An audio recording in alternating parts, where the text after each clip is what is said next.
Bonsoir à tous, c'est l'heure du 13h sur la télévision nationale. Voici les titres de cette édition. De travail du chef de l'État à Abidjan, Patrice Talon, outre ses échanges avec son homologue ivoirien Alassane Ouattara, est allé à la Banque africaine de développement et au siège de la Bourse régionale des valeurs mobilières. Les professionnels des médias sont mécontents. Ils ont, à travers un sit-in tenu ce matin à la Bourse du Travail, dénoncé la fermeture de certains organes de presse par l'ARAC.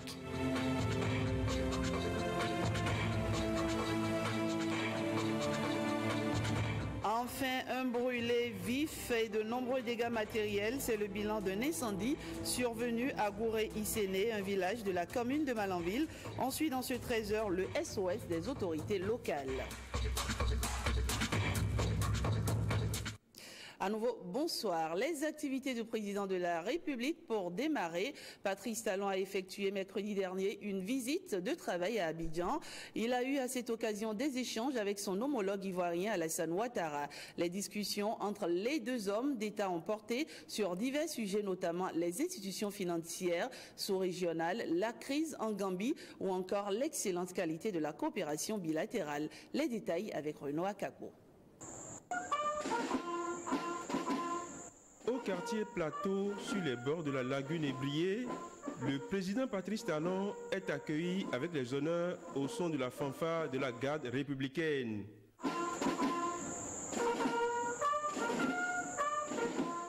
Dans l'enceinte du palais présidentiel d'Abidjan, c'est le chef de l'État ivoirien en personne qui vient à l'accueil de son homologue béninois. La poignée de main chaleureuse entre Alassane Ouattara et Patrice Talon est le signe évident de la confiance mutuelle et des solides liens d'amitié qui lient les deux personnalités.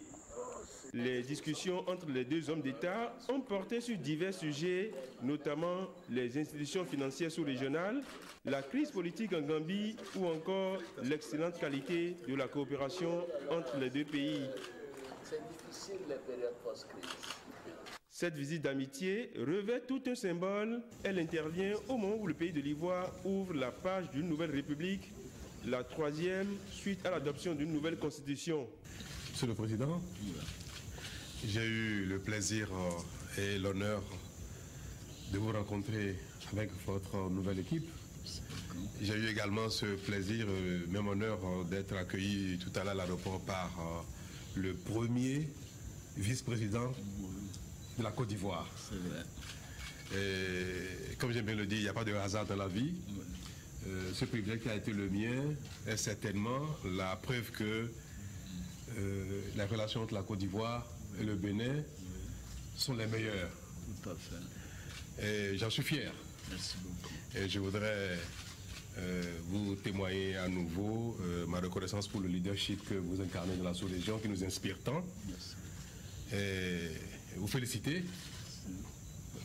pour la manière dont vous êtes en train de gérer ce grand pays de la sous-région qui est important pour nous. La Côte d'Ivoire est un pays important pour l'UMOA. Merci beaucoup.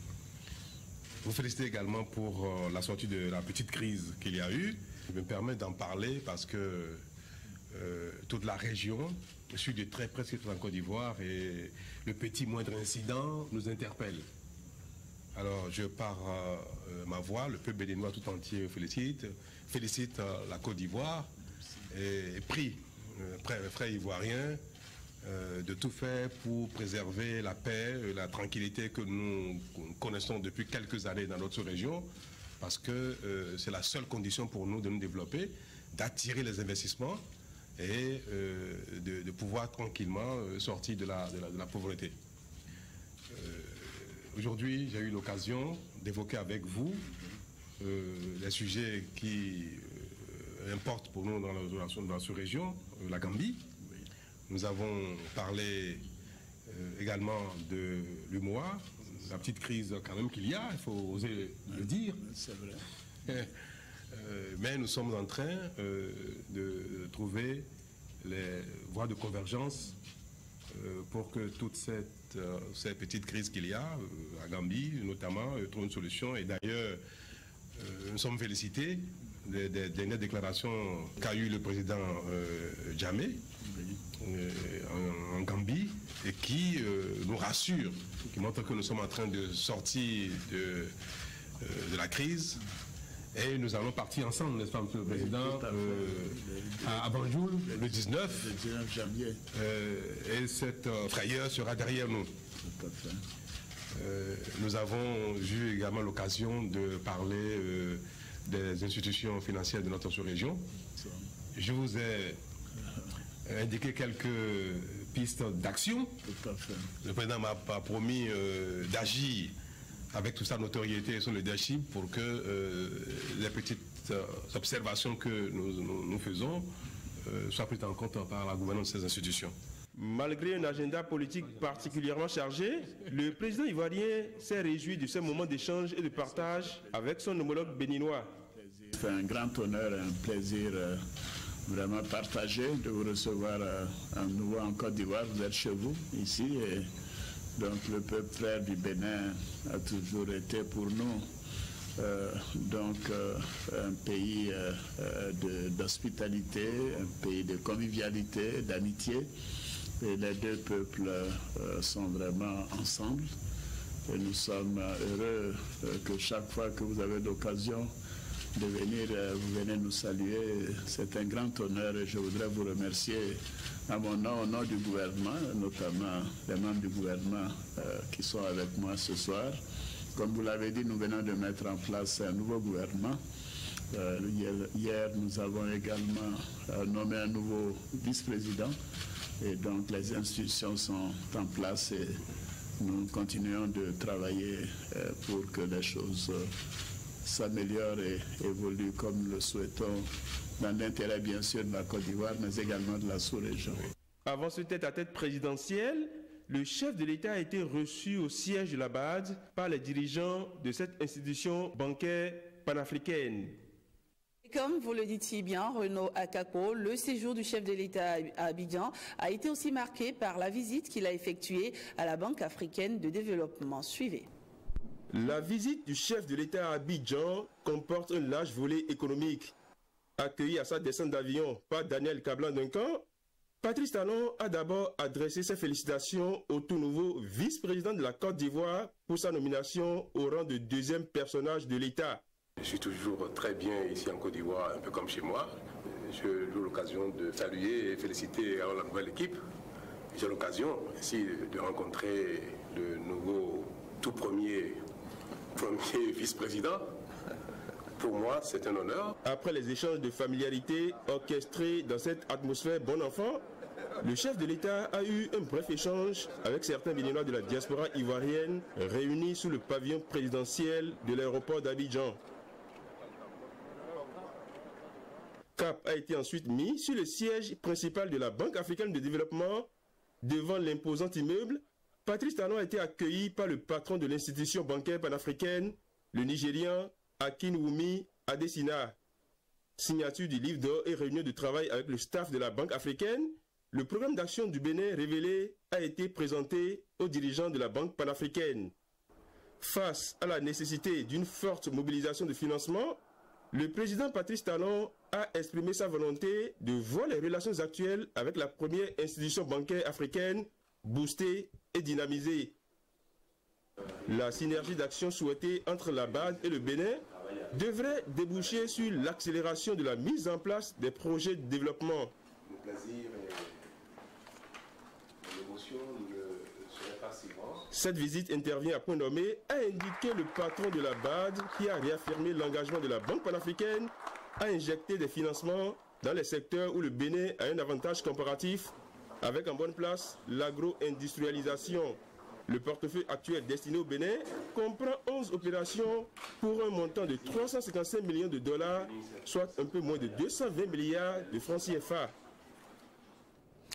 Voilà, il faut dire que après cette étape de la BAD, le chef de l'État, Patrice Talon, s'est également rendu au siège de la Bourse régionale des valeurs mobilières. Eh bien, les temps forts de cette autre étape dans nos prochaines éditions. Et on parle à présent de ce sit-in, ce vendredi donc, ce matin, des professionnels des médias du Bénin. Ils dénoncent la fermeture de certains organes par l'ARAC. Le sit-in s'est tenu à la Bourse du Travail en lieu et place du siège de la haute autorité de l'audiovisuel et de la communication, Blaise Adampo. Ils ont laissé les rédactions et sont la mobilisation. Eux, ce sont les professionnels des médias du Bénin. La raison de ce sit-in, la fermeture des organes de presse, Soleil FM, Eden TV et E-Télé. Chose qu'ils jugent arbitraire et antidémocratique. L'Union des professionnels des médias du Bénin exprime son indignation face au retard extraordinaire qu'accuse la HAC à procéder à la réouverture des médias audiovisuels, radio et télévision arbitrairement suspendus. Dans leur démarche, les journalistes ont le soutien des centrales syndicales. Que très rapidement vous puissiez déposer à nouveau la lettre, que vous puissiez reprogrammer le sit-in. Et là, nous allons faire en sorte que tous les travailleurs, en tout cas la plupart des travailleurs, même qui ne sont pas de la profession journalistique, puissent venir pour vous soutenir. Parce qu'il le faut. Votre combat est notre combat aujourd'hui. Je veux suivre Soleil FM. J'ai le choix, j'ai la liberté de choisir de suivre Soleil FM. J'ai la liberté de choisir et de suivre Eden Télévision. On ne peut pas m'empêcher. Je vous demande encore d'écrire pour dire que vous avez fait un sitting. Le sitting, c'est juste une information. Et on n'a pas besoin d'encadrer. Les hommes des médias ont prévu ce même mouvement pour la semaine prochaine. Parlons maintenant de ce drame à l'école primaire publique de Madékali, commune de Malanville. 5 écoliers sont morts en l'espace de 4 jours et plusieurs autres en état d'observation. Gagnés par la psychose, écoliers et enseignants ont déserté l'établissement. Pour l'heure, les causes de ces décès en cascade restent un mystère. Alviga Messan et Firmin Bassao. C'est désormais la course contre la montre après le drame qui a frappé l'école primaire publique de Madékali dans la commune de Malanville. 5 écoliers en sont morts et plus d'une vingtaine admis à l'hôpital de zone. Les investigations sont en cours pour qu'on identifie réellement le gemme qui est à la base du décès brutal de ces enfants qu'on a constaté dans la communauté. On les a tous examinés, toute l'équipe médicale a été mobilisée et les signes qu'ils présentaient, c'était la fièvre, c'était les maux de tête, au travers les maux de ventre. Après les examens, on n'a pas retrouvé grand-chose. Les causes du drame restent toujours un mystère. On a attribué le mal à des esprits. Les élèves sont possédés au cours par ces esprits. Et lorsque les élèves parlent, ils parlent de beaucoup de décès dans les autres villages et qu'ici sont arrivés, les esprits sont en des centaines. Les sacrifices qu'il faut faire, ils ont fait ensemble. Après, on a invité les musulmans qui ont fait leur prière ici. Il faut tenir compte de l'anthropologie du milieu, mais je souhaiterais que des pistes du point de vue de l'hygiène soient un peu observées. Aussitôt alertée, l'autorité départementale ne manque pas de mots pour adoucir les cœurs déjà meurtris. Je ne voudrais pas aller, n'est-ce pas, dans les diagnostics. Nous allons essayer de croiser, n'est-ce pas, tous ces diagnostics, qu'ils soient scientifiques, mais également d'ordre anthropologique. Nous avons rendu compte depuis hier à la haute autorité et je crois qu'à cette fin, les techniciens sont déjà à pied d'œuvre, que ce soit au niveau de Parakou comme au niveau de Cotonou, pour nous permettre de savoir exactement ce qui se passe à Madékali. Le plus urgent pour l'heure, c'est comment réussir le diagnostic, quelle que soit sa nature.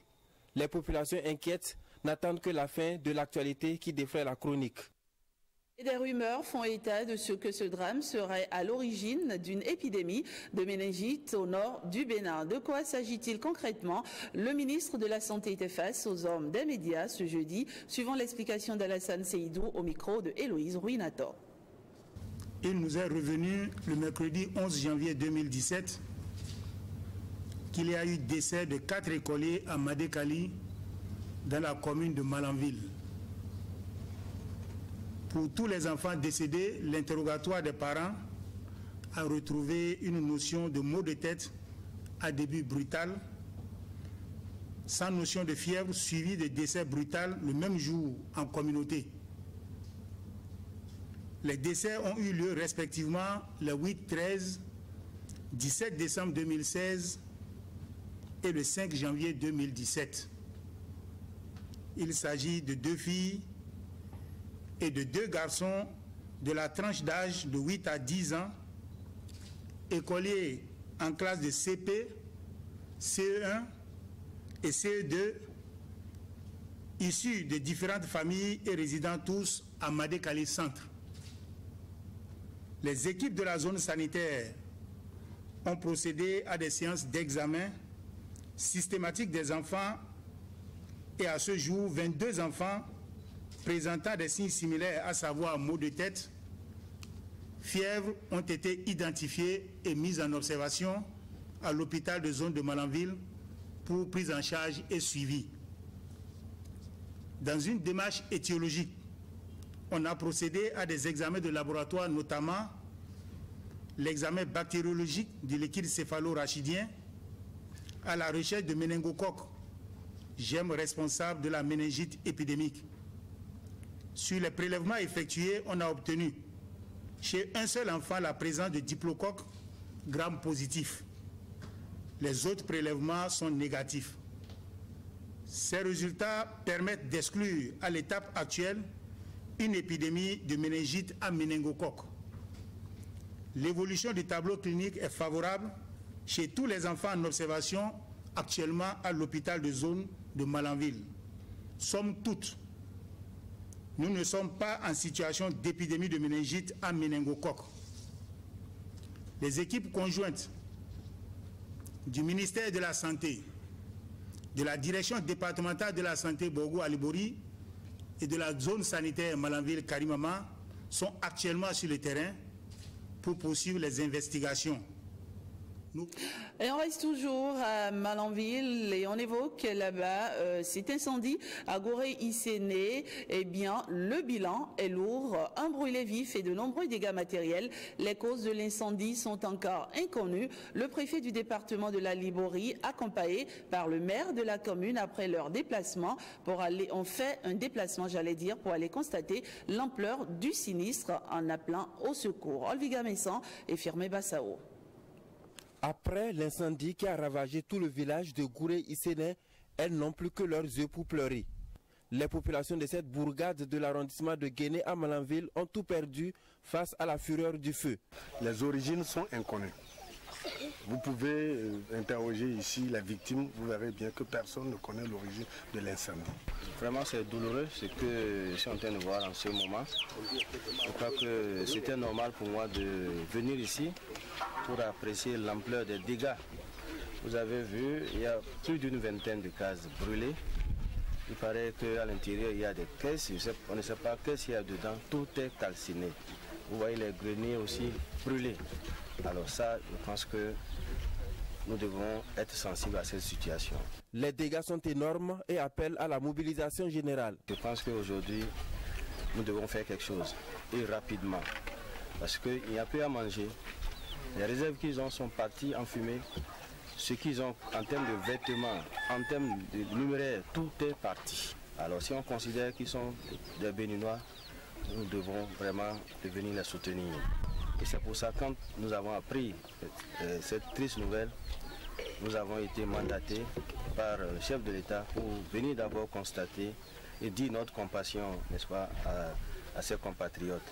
De ce pas, nous lançons un appel vibrant à l'endroit du gouvernement, à l'endroit des partenaires au développement et des mécènes pour venir à notre secours.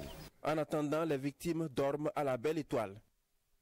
Voilà, après ce SOS des autorités de la commune de Malanville, allons à Copargo où la recherche du bien-être des populations est au cœur des échanges des autorités communales avec les experts. Pas question de naviguer à vue. Les travaux de l'atelier d'installation et de formation des membres du comité de pilotage pour l'élaboration du plan de développement communal 3e génération ont démarré dans l'hôtel de ville. Le PDC 3 doit constituer une boussole aux différents acteurs pour l'essor de la commune. Abdoulofou Idrissou et Ousmane Baparapé. Les membres du comité de pilotage pour l'élaboration du 3e plan de développement communal sont désormais connus, et ce, conformément à l'article 84 de la loi 97-029 du 15 janvier 1999 portant organisation des communes en République du Bénin. La commune de Kopago, en conformité avec cette loi, a élaboré et a mis en œuvre son 2e plan quinquennal de développement PDC2, qui est venu à terme en décembre 2015. En vue de poursuivre un développement harmonieux et participatif, le conseil communal de Kopago a décidé d'élaborer son plan de développement communal de 3e génération PDC3. C'est pourquoi, en collaboration avec l'association des communes de la Takora et de la Donga ACAD, j'ai décidé de mettre fin à l'élaboration des plans d'urgence que nous utilisons depuis 2 ans. Pour mener à bien les travaux, les participants à cette rencontre reçoivent une première formation sur le guide actualisé de l'élaboration du PDC et les attributs du comité de pilotage. Vous avez vu, les PDC 2 et 1 avaient été confiés au cabinet. Et cette fois-ci, en dehors des cabinets, il n'y a que les communes elles-mêmes doivent travailler en mettant sur pied les comités de pilotage et les comités techniques. La rencontre de 48 heures avec les experts s'articule autour de 6 thèmes. Cet outil qui est le PDC, c'est un document de planification quinquennale. C'est la célérité dans cette action parce que nous sommes déjà très en retard. Le processus d'élaboration du plan de développement communal 3e génération de Kopago dure 6 mois. Intéressons-nous à présent aux infrastructures routières. Dans le Mono Koufo, le directeur général Jack Ayaji est allé trouver des solutions aux problèmes majeurs qui freinent l'évolution des travaux de la route Kolodo. Henri Fachina et Évariste Zomarou pour le point de cette sortie. La première étape de cette visite est Komé, où l'entreprise Ouvrier du Monde doit réaliser un collecteur d'évacuation d'eau usée. Après les échanges, il a été retenu un délai de rigueur de 6 semaines pour finir avec la réalisation de cet ouvrage. D'abord, l'ouvrage sera réalisé sous la surveillance et le contrôle conjoint de la mission de contrôle OMN et de notre mission de contrôle sur la route pour que nous-mêmes, on s'assure de la qualité de l'ouvrage. Deuxièmement, au niveau du remblai, ce serait la même chose. L'entreprise s'est engagée en 45 jours à finir. Pour régler le problème de poussière, nous avons demandé à Ebomaf d'isoler les 50 mètres, à savoir 25 mètres de part et d'autre de l'ouvrage, et de commencer par mettre ces couches de chaussée sur le reste du tronçon pour qu'à commun, le problème de poussière soit conjugué au passé. Ben voilà, c'était donc la visite, le reportage sur la visite effectuée par Jacques Ayadji dans le Mono. Et on poursuit cette édition. 2 derniers éléments avant de la clore. Eh bien, ce 10 janvier a été le moment choisi par le député Rosine Danyo pour faire des dons à la communauté religieuse vaudon de la 18e circonscription électorale. Henri Fachina a suivi la remise de ces dons qui a eu lieu dans une ambiance festive. Le reportage. Ce sont les vaudouvilles des communes de Bopa, Houéogbe et Lokosa qui ont été concernés par ces dons. Le député Rosine Danyo pense ainsi contribuer à l'amélioration du bien-être des adeptes de vaudou de la 18e circonscription électorale. J'ai remarqué qu'au niveau des adeptes, il y a une couche non négligeable qui est pauvre. Donc, et comme d'habitude, les cérémonies sont devenues monnaie courante chez nous. Chaque week-end, il y a toujours quelque chose. Donc, et je crois qu'ils peuvent louer ces chaises et ces bâches qui vont venir parce que les bâches ne sont pas encore prêtes. Ils peuvent les louer et avoir un peu de revenus et se soigner et pourquoi pas subvenir à leurs petits besoins. Ce geste a agréablement surpris les chefs religieux. Et aujourd'hui, on est à la maison, il nous a appelé, il nous a offert 400 chaises. Que Dieu les mains de nos ancêtres le gardent. Garde sa maison et ses enfants. Cette fête de vaudou semble avoir tenu la promesse des fleurs chez les Vodouvi. Et au-delà du volet culturel des religions endogènes, l'aspect cultuel aussi mobilise de plus en plus les adeptes. C'est le cas du Vodou Djogbe de Gounli Kove dans la région Agonli. Les adeptes de cette divinité ont également célébré la fête du 10 janvier au Palais Royal et à la place publique. Images et son. Au lendemain du 10 janvier, la fête des religions endogènes a revêtu un caractère particulier à Agonli-Kove avec les adeptes et dignitaires de la divinité Djogbe. Vers 12 heures, procession au couvent de cette divinité, suivie de sacrifices puis prières à la nation et à son chef.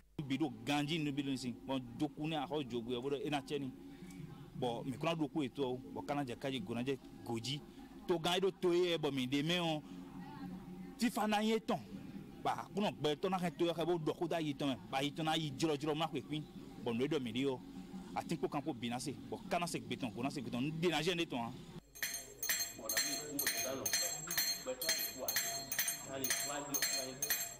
Vodou Djogbe est originaire d'Abeokuta au Nigeria. Il s'est ensuite implanté à Agonli dans le département du Zou au Bénin. L'attraction spirituelle de cette divinité s'amplifie et les adeptes lui rendent témoignage. À part ça, il n'y a pas autre divinité qui font des couvents et sort de Vodou aussi. Il n'y a pas, c'est seul Djogbe. Et il a la puissance. Tu peux rester à Ottawa, tu peux être malade là-bas. On peut te transférer, tu dois être guéri. Moi-même, c'est à la base de quelque chose, d'une maladie incurable. J'ai fait passage pas moins de 10 divinités avant d'être là. Et ça a sauvé ma femme. À la place publique de Gounli, à travers chants et danses, les adeptes venus d'un peu partout ont manifesté leur joie de se retrouver en famille pour l'affermissement de leur foi en leur divinité, Vodou Djogbe. Voilà, c'est la fin de cette édition. Je vous remercie de l'avoir suivi. Passez un excellent après-midi. Je vous retrouve demain.